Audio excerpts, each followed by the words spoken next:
नमस्कार दोस्तों, news education YouTube channel पर आपका स्वागत है। तो दोस्तों, प्राथमिक शिक्षक वर्ग 3 के लिए नोटिफिकेशन जारी हो चुका है। नोटिफिकेशन दैनिक भास्कर पेपर में छपा है।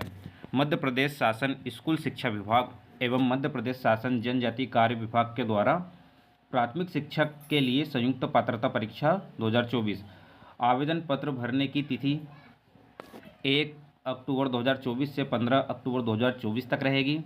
परीक्षा ऑनलाइन पद्धति से होगी। आवेदन पत्र में संशोधन करने की तिथि 1/10/2024 से 20/10/2024 तक होगी। संभावित परीक्षा तिथि 10 नवंबर 2024 से प्रारंभ होगी। परीक्षा आपकी दो पालियों में होगी, प्रथम और द्वितीय में। प्रथम पाली में अभ्यर्थियों के लिए रिपोर्टिंग का जो समय होगा वो प्रातः 7 से प्रातः 8 बजे तक का रहेगा। उत्तर अंकित करने का समय प्रथम पाली वालों के लिए प्रातः 9 से 11:30 बजे तक होगा। वही द्वितीय पाली वालों के लिए रिपोर्टिंग का समय दोपहर 12:30 बजे से 1:30 बजे तक। वही उत्तर अंकित करने का समय दोपहर 2:30 से 5 बजे तक रहेगा। प्राथमिक शिक्षक के लिए संयुक्त पात्रता परीक्षा की वैधता आजीवन रहेगी। प्राथमिक शिक्षक पात्रता परीक्षा वर्ष 2020 में पात्र अभ्यर्थियों को पुनः पात्रता परीक्षा में सम्मिलित होने की आवश्यकता नहीं है। दोस्तों, एक ये विशेष चीज़ है कि अगर पात्रता परीक्षा आप 2020 में पास कर चुके हो तो आपको फिर से पात्रता परीक्षा देने की आवश्यकता नहीं होगी। शिक्षक के रिक्त पदों पर नियुक्ति हेतु विभाग द्वारा विज्ञापन जारी कर चयन परीक्षा आयोजित की जाएगी। पात्रता परीक्षा में अर्ह अभ्यर्थियों को शिक्षक चयन परीक्षा में सम्मिलित होना आवश्यक है। नियुक्ति के लिए विज्ञापन और प्रक्रिया राज्य शासन के आदेश द्वारा विनिर्दिष्ट की जाएगी। परीक्षा के शहर बालाघाट, भोपाल, ग्वालियर, इंदौर, जबलपुर, खंडवा, नीमच, रतलाम, रीवा, सागर, सतना और सीधी और उज्जैन रहेंगे। आवेदन पत्र भरने की प्रक्रिया और महत्वपूर्ण निर्देश।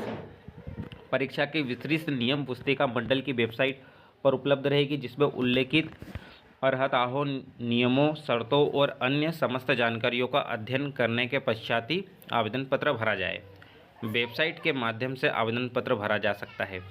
परीक्षा शुल्क अनारक्षित अभ्यर्थियों के लिए 500 रुपये रहेगा। केवल मध्य प्रदेश के मूल निवासी, अनुसूचित जाति, जनजाति और अन्य पिछड़ा वर्ग, EWS और दिव्यांग अभ्यर्थियों के लिए 250 रुपये परीक्षा शुल्क रहेगा। ऑनलाइन आवेदन कियोस्क के माध्यम से ऑनलाइन भरने वाले अभ्यर्थियों हेतु MP ऑनलाइन का जो पोर्टल शुल्क 60 रुपये रहेगा। अतिरिक्त रजिस्टर्ड सिटीजन यूज़र के माध्यम से लॉगिन कर फॉर्म भरने पर पोर्टल शुल्क 20 रुपये रहेगा। विशेष निर्देश भी देखते हैं साथियों। अभ्यर्थी का आधार पंजीयन अनिवार्य होना चाहिए। मंडल द्वारा आयोजित परीक्षाओं में मूल फोटोयुक्त पहचान पत्र लाना अनिवार्य होगा। मूल फोटोयुक्त पहचान पत्र के रूप में अभ्यर्थी मतदाता पहचान पत्र, पैन कार्ड, ड्राइविंग लाइसेंस, आधार कार्ड, पासपोर्ट में से कोई भी एक को सिलेक्ट कर सकता है। आधार के द्वारा सत्यापित होने पर ही eKYC आधार मान्य होगा।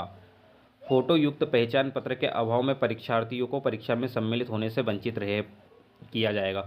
तो दोस्तों, इस चीज़ का आप विशेष ध्यान रखें। आपको जो आपका ID कार्ड होगा वो फोटो युक्त होना चाहिए।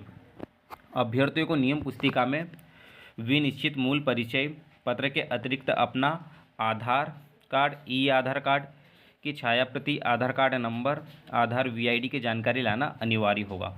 परीक्षा में प्रवेश के समय एवं परीक्षा के दौरान बहुस्तरीय बायोमेट्रिक सत्यापन अनिवार्य है। अतः जिन अभ्यर्थियों का आधार नंबर लॉक है वह परीक्षा दिनांक को परीक्षा केंद्र पर उपस्थिति के पूर्व आधार अनलॉक करवाना सुनिश्चित करें। परीक्षार्थियों को परीक्षा में रिपोर्टिंग समय तक परीक्षा केंद्र में प्रवेश की अनुमति होगी। इसके पश्चात विलंब से आने पर अभ्यर्थियों की प्रवेश की पात्रता नहीं होगी। परीक्षा कक्ष में इलेक्ट्रॉनिक डिवाइस तथा mobile phone, calculator, log table से डिजिटल घड़ी, नकल पर्चा, सनग्लासेस आदि का उपयोग पूर्णतः वर्जित होगा। आवेदन पत्र क्रमांक के ही द्वारा ऑनलाइन परीक्षा हेतु अभ्यर्थी अपना प्रवेश पत्र प्राप्त कर सकेंगे। अतः आवेदन पत्र आवश्यक रूप से संभाल कर रखें, जिसकी समस्त जिम्मेदारी आवेदक की होगी। परीक्षा केंद्र पर आवेदक को काला बाल पॉइंट पेन तथा परीक्षा हॉल में प्रवेश हेतु मंडल वेबसाइट से डाउनलोड किए गए प्रवेश पत्र को साथ में ले जाना अनिवार्य होगा। किसी भी परीक्षार्थी को परीक्षा प्रारंभ होने के पश्चात परीक्षा समाप्ति तक आवेदन पत्र भरते समय उम्मीदवारों के किसी भी प्रमाण पत्र का परीक्षण मंडल द्वारा नहीं किया जाकर नियुक्ति प्रक्रिया के दौरान संबंधित विभाग द्वारा किया जाएगा। अतः कंप्यूटर आधारित परीक्षा में उम्मीदवारों की पात्रता पूर्णतः प्रावधानिक होगी। दोस्तों, अभी ईएसबी की वेबसाइट पर कोई ऑफिशियल नोटिफिकेशन नहीं आया है। यह नोटिफिकेशन दैनिक भास्कर अखबार में छपा है। संभवतः 1 या 2 दिनों के अंदर ईएसबी की वेबसाइट पर भी पूर्ण गाइडलाइंस जारी हो जाएगी।